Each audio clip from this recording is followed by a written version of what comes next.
امریکی صدر کی دھمکیوں کا ایرانی صدر نے ترکی بہ ترکی جواب دے دیا۔ مسعود پزشکیان نے واضح کیا کہ مغلوب ہونے والے نہیں ہے۔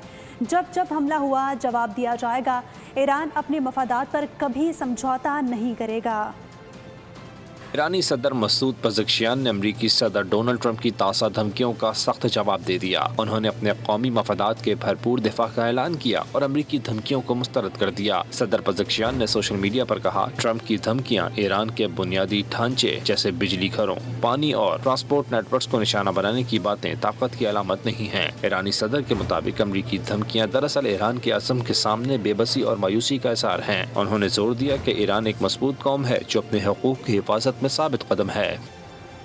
امریکی صدر کی دھمکیوں کا ایرانی صدر نے ترکی بہ ترکی جواب دے دیا۔ مسعود پزشکیان نے واضح کیا کہ مغلوب ہونے والے نہیں ہے۔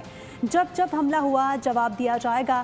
ایران اپنے مفادات پر کبھی سمجھوتا نہیں کرے گا۔ ایرانی صدر مسعود پزشکیان نے امریکی صدر ڈونلڈ ٹرمپ کی تازہ دھمکیوں کا سخت جواب دے دیا۔ انہوں نے اپنے قومی مفادات کے بھرپور دفاع کا اعلان کیا اور امریکی دھمکیوں کو مسترد کر دیا۔ صدر پزشکیان نے سوشل میڈیا پر کہا، ٹرمپ کی دھمکیاں ایران کے بنیادی ڈھانچے جیسے بجلی گھروں، پانی اور ٹرانسپورٹ نیٹ ورکس کو نشانہ بنانے کی باتیں طاقت کی علامت نہیں ہیں۔ ایرانی صدر کے مطابق امریکی دھمکیاں دراصل ایران کے عزم کے سامنے بے بسی اور مایوسی کا اظہار ہیں۔ انہوں نے زور دیا کہ ایران ایک مضبوط قوم ہے جو اپنے حقوق کی حفاظت میں ثابت قدم ہے۔